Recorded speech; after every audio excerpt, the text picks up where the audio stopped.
अस्य श्रीसुब्रह्मण्यकवचस्तोत्रमहामन्त्रस्य अगस्त्य ऋषिः अनुष्टुप्छन्दः श्रीसुब्रह्मण्यो देवता श्रीसुब्रह्मण्यस्वामी देवता परिपूर्ण अनुग्रह प्रसादेन सर्वारिष्टनिवारण सर्वाभीष्टसिद्ध्यर्थम् आयुरारोग्याभिविद्या उद्योग ऐश्वर्याभिवृद्ध्यर्थम् जपे विनियोगः।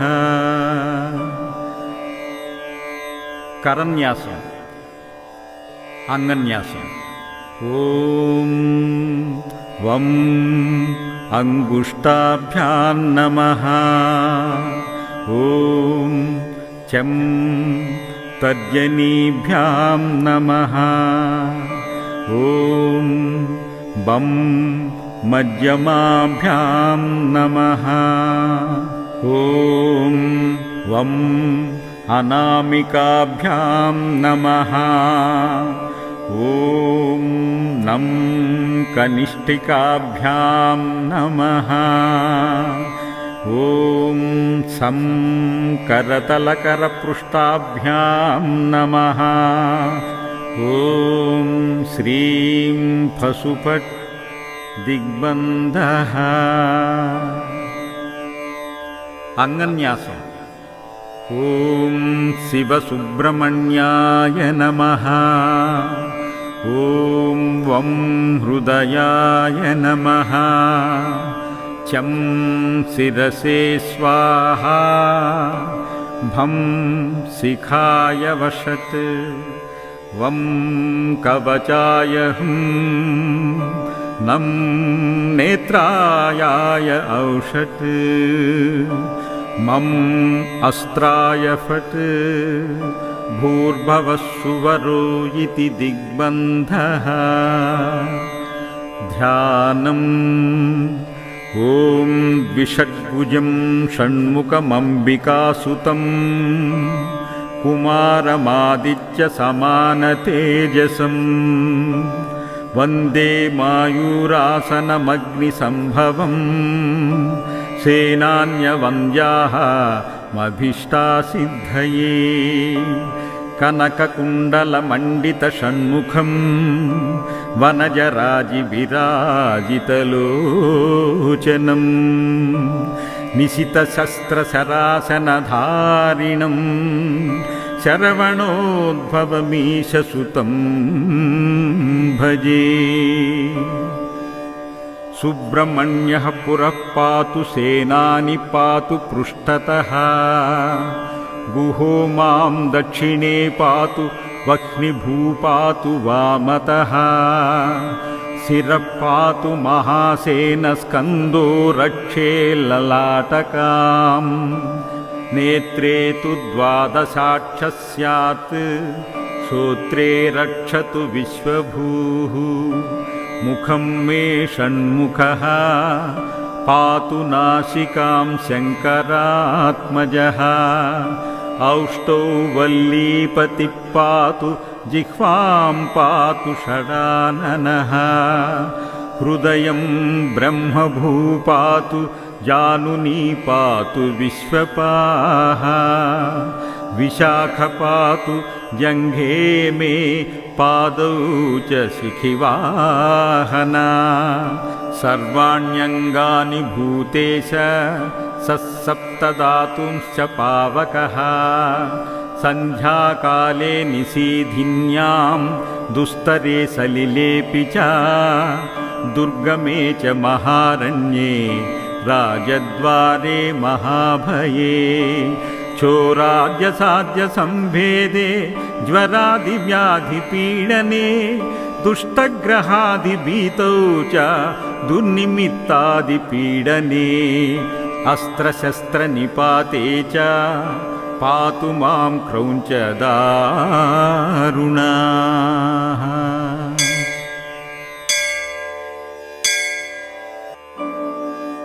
अस्य श्रीसुब्रह्मण्यकवचस्तोत्रमहामन्त्रस्य अगस्त्य ऋषिः अनुष्टुप्छन्दः श्रीसुब्रह्मण्यो देवता श्रीसुब्रह्मण्यस्वामी देवता परिपूर्ण अनुग्रह प्रसादेन सर्वारिष्टनिवारण सर्वाभीष्टसिद्ध्यर्थम् आयुरारोग्याभिविद्या उद्योग ऐश्वर्याभिवृद्ध्यर्थम् जपे विनियोगः। करन्यासम् अंगन्यासम्। ओम वं अंगुष्ठाभ्यां नमः। ओम चं तर्जनीभ्यां नमः। ओम बं मध्यमाभ्यां नमः। ओम वं अनामिकाभ्यां नमः। ओम नं कनिष्ठिकाभ्यां नमः। ओम सं करतलकरपृष्ठाभ्यां नमः। ओम श्रीं फसुपट् दिग्बन्धः। अंगन्यासम्। ओम शिवसुब्रह्मण्याय नमः। ओम वं हृदयाय नमः। चं शिरसे स्वाहा। भं शिखाय वषट्। वं कवचाय हुं। नं नेत्रायाय औषट्। मम अस्त्राय फट्। भूर्भुवस्सुवरो इति दिग्बन्धः।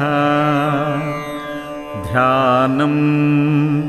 ओम द्विषड्भुजं षण्मुखमम्बिकासुतं कुमारमादित्यसमानतेजसं वन्दे मायूरासनमग्निसम्भवम् सेनान्यवन्द्याः मभीष्टासिद्धये। कनककुण्डलमण्डितषण्मुखं वनजराजिविराजितलोचनं निशितशस्त्रशरासनधारिणं शरवणोद्भवमीशसुतं भजे।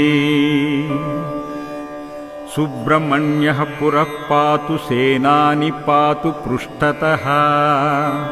गुहो मां दक्षिणे पातु वह्निभूपातु वामतः। शिरः पातु महासेनस्कन्दो रक्षे ललाटकाम्।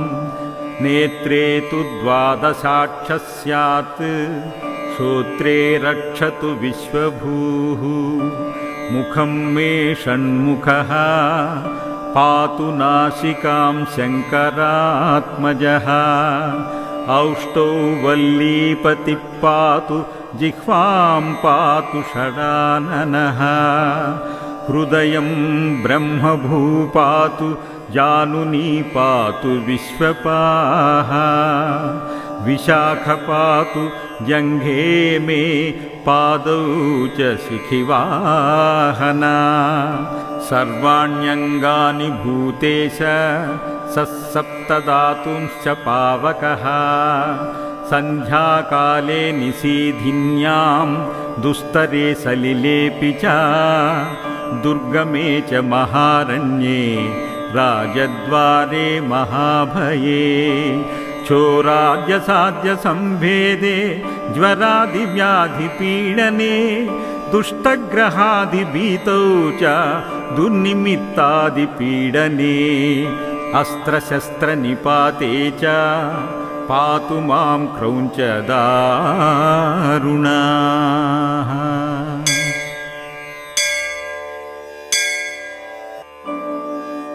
अस्य श्रीसुब्रह्मण्यकवचस्तोत्रमहामन्त्रस्य अगस्त्य ऋषिः अनुष्टुप् श्रीसुब्रह्मण्यो देवता श्रीसुब्रह्मण्यस्वामी देवता परिपूर्ण अनुग्रह प्रसादेन सर्वारिष्ट निवारण सर्वाभीष्टसिद्ध्यर्थम् आयुरारोग्याभिविद्या उद्योग ऐश्वर्याभिवृद्ध्यर्थम् जपे विनियोगः।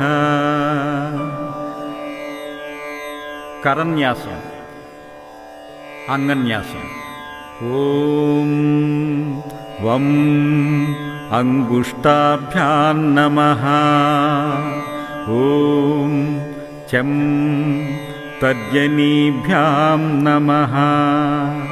ओम बं मध्यमाभ्यां नमः।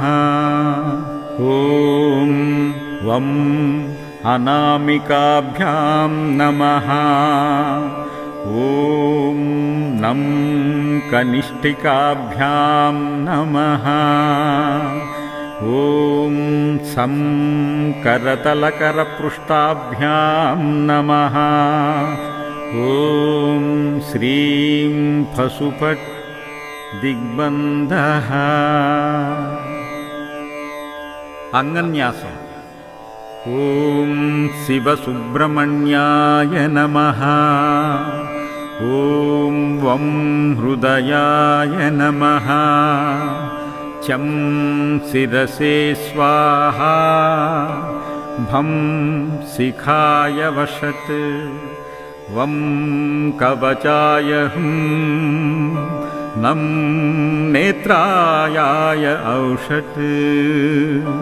मम अस्त्राय फट्। भूर्भुवस्सुवरो इति दिग्बन्धः। ध्यानम्। ओम द्विषड्भुजं षण्मुखमम्बिकासुतं कुमारमादित्यसमानतेजसं वन्दे मायूरासनमग्निसम्भवम् सेनान्यवन्द्याः मभीष्टासिद्धये। कनककुण्डलमण्डितषण्मुखं वनजराजिविराजितलोचनं निशितशस्त्रशरासनधारिणं शरवणोद्भवमीशसुतं भजे। सुब्रह्मण्यः पुरः पातु सेनानि पातु पृष्ठतः। गुहो मां दक्षिणे पातु वह्निभूः पातु वामतः। शिरः पातु महासेनस्कन्दो रक्षे ललाटकाम्। नेत्रे तु द्वादशाक्षः स्यात् श्रोत्रे रक्षतु विश्वभूः। मुखं मे षण्मुखः पातु नासिकां शङ्करात्मजः। औष्टौ वल्लीपतिः पातु जिह्वां पातु षडाननः। हृदयं ब्रह्मभूः पातु जानुनी पातु विश्वपाः। विशाख पातु जङ्घे मे पादौ च शिखिवाहना। सर्वाण्यङ्गानि भूतेश सप्तधातुंश्च पावकः। सन्ध्याकाले निशीधिन्यां दुस्तरे सलिलेऽपि च। दुर्गमे च महारण्ये राजद्वारे महाभये। चोराद्यसाध्यसंभेदे ज्वरादिव्याधिपीडने। दुष्टग्रहादिभीतौ च दुर्निमित्तादिपीडने। अस्त्रशस्त्रनिपाते च पातु मां क्रौञ्चदारुणाः।